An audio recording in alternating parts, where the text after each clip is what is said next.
جب کوئی بندے مومن اس دنیا سے جانے والا ہوتا ہے تو نورانی چہرے والے فرشتوں کا نزول ہوتا ہے. ان کے ہاتھ میں جنتی کفن اور خوشبو ہوتی ہے. وہ جانے والے کو سلام کرتے ہیں. جانے والا سمجھ جاتا ہے کہ ہمارے لیے خوشخبری ہے.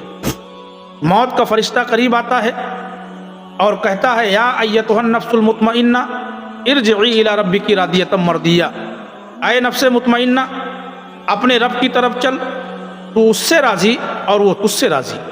حدیث پاک میں فرمایا گیا ہے کہ بندہ مومن کی روح اس طرح نکلے گی جس طرح پانی کے مشک سے پانی کا قطرہ ٹپک جائے.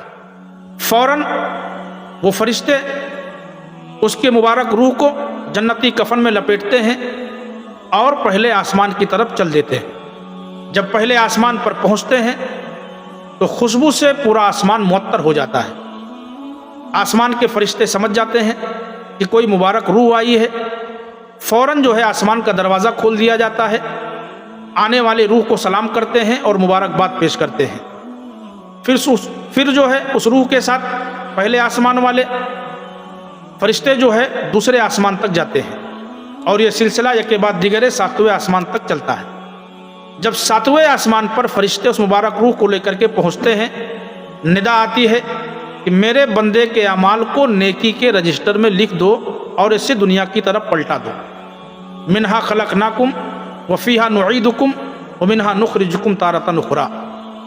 ہم نے تمہیں مٹی سے پیدا کیا ہے، مٹی سے اٹھائیں گے.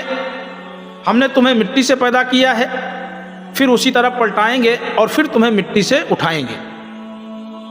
پھر جو ہے اس کے روح کو اس کے جسم میں ڈال دیا جاتا ہے.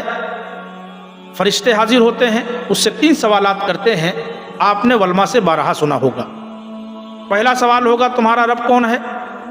تیسرا سوال ہوگا تمہارا دین کیا ہے؟ چوتھا سوال ہوگا کہ آقائے دو جہاں صلی اللہ علیہ وسلم کے بارے میں تمہارا کیا خیال ہے؟ جب بندہ مومن ان تینوں سوالوں کا جواب صحیح دے دے گا، ندا آئے گی کہ میرے بندے نے صحیح کہا ہے، اس کے لیے جنت کا بستر بچھا دو، اسے جنتی لباس پہنا دو اور اس کے لیے جنت کے دروازوں کو کھول دو. جنت کے دروازے کھول دیے جائیں گے، جنت سے ٹھنڈی ٹھنڈی ہوائیں آئیں گی. حدیث پاک میں فرمایا گیا ہے کہ بندہ مومن کی قبر کو تحد نور کشادہ کر دیا جائے گا. پھر جو ہے ایک نورانی چہرے والا آدمی آئے گا. بندہ مومن پوچھے گا تیرے چہرے کی نورانیت بتا رہی ہے کہ تو خیر کا پیغام لے کر کے آیا ہے. وہ نورانی چہرے والا کہے گا کہ میں تیرے نیک اعمال ہوں، میں نماز ہوں، روزہ ہوں جسے تو ادا کیا کرتا تھا، میں وہ صدقہ و خیرات ہوں جس سے تو غریبوں کی مدد کیا کرتا تھا. بندہ مومن اتنا خوش ہوگا کہ بے ساختہ پکار اٹھے گا کہ اے میرے مالک و مولا، قیامت کو قائم فرما دے تاکہ میں اپنے بچوں سے مل سکوں.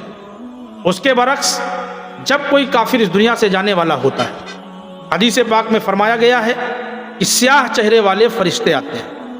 ان کے ہاتھوں میں جہنمی ٹاٹ ہوتا ہے. روح نکالنے والا فرشتہ سختی سے اس کے روح کو نکالتا ہے. وہ چیختا اور چلاتا ہے. اس کے روح کو جہنم کے ٹاٹ میں لپیٹ کر جب فرشتے پہلے آسمان تک پہنچتے ہیں تو پہلے آسمان والے اس کے بدبو سے سمجھ جاتے ہیں کہ کوئی بدروح آئی ہے. لہٰذا جو ہے پہلے آسمان کے فرشتے اس کے لیے دروازہ نہیں کھولتے. ندا آتی ہے کہ اس کے اعمال کو سجین کے رجسٹر میں لکھ دو، برائی کے رجسٹر میں لکھ دو جو تحت الثری میں ہے. پھر اس کے روح کو اس کے جسم میں لوٹایا جاتا ہے. اس سے بھی فرشتے 3 سوالات کرتے ہیں. تو تینوں سوالوں کے جواب میں کہتا ہے افسوس افسوس مجھے کچھ نہیں معلوم. ندا آئے گی اس نے جھوٹ کہا ہے، اس کے لیے جہنم کا بستر بچھا دو، اس کو جہنمی لباس پہنا دو. حدیث پاک میں فرمایا گیا ہے کہ قبر کو اتنا تنگ کر دیا جائے گا کہ اس کی پسلیاں ادھر سے ادھر ہو جائیں گی. ایک جو ہے خراب چہرے والا آدمی آئے گا. وہ کہے گا کہ میں تیرے اعمال بد ہوں جسے تو کیا کرتا تھا. وہ افسوس کرے گا لیکن افسوس کرنا کام نہیں آئے گا. وہ نادم و شرمندہ ہوگا لیکن ندامت و شرمندگی کام نہیں آئے گی. اللہ کے عذاب کو دیکھ کر وہ عرض کرے گا کہ اے میرے مالک و مولا، قیامت کو قائم مت کرنا. عذاب دینے والے فرشتوں کو مقرر کر دیا جائے گا. قیامت تک اس کو سزائیں ملیں گی. وہ چیخے گا، چلائے گا، لیکن اس کی مدد کرنے والا کوئی نہیں ہوگا.